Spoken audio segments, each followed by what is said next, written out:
Vous avez constaté depuis quelques jours qu'il y a quand même un phénomène assez intéressant, c'est ce mea culpa généralisé, en demi-teinte bien sûr, de ceux qui ont été les ayatollahs dans cette crise, ceux qui appelaient hier à vacciner tout le monde, chiens, chats, dromadaires et poissons rouges, tout à coup, effectivement, et surtout enfants, tout à coup une espèce de marche arrière.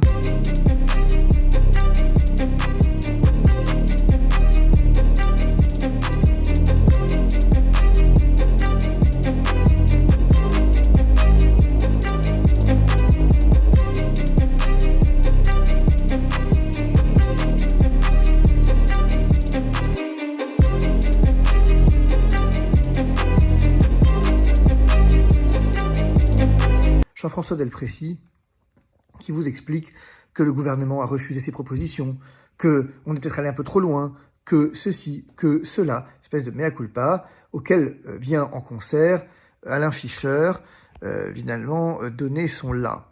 Jérôme Marty aussi de dire le conseil scientifique n'aurait jamais dû exister, alors qu'il s'est référé plusieurs fois à celui-ci, sans doute frustré de ne pas en avoir fait partie. J'entends également des journalistes en demi-teinte commencer à dire « est-ce qu'on n'est pas allé trop loin dans la détente de liberté ?»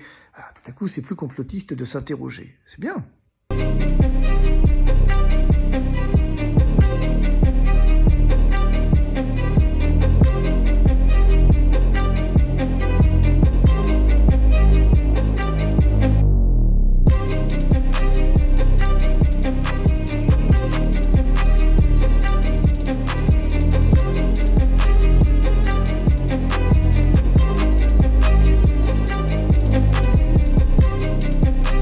Tandis qu'il y en a un larmoiement de la part de ceux que j'ai cités qui sont victimes de menaces sur Twitter. C'est grave.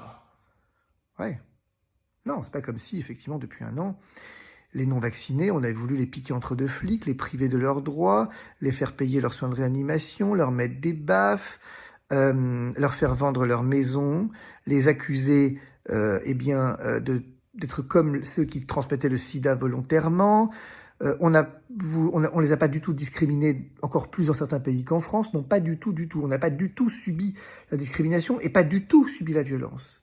Mais bien sûr, il faut faire oublier qui sont les auteurs de la violence, et donc ces derniers, eh bien désormais, ont le rôle de victime. Sauf que ça marchera pas, on n'oubliera pas.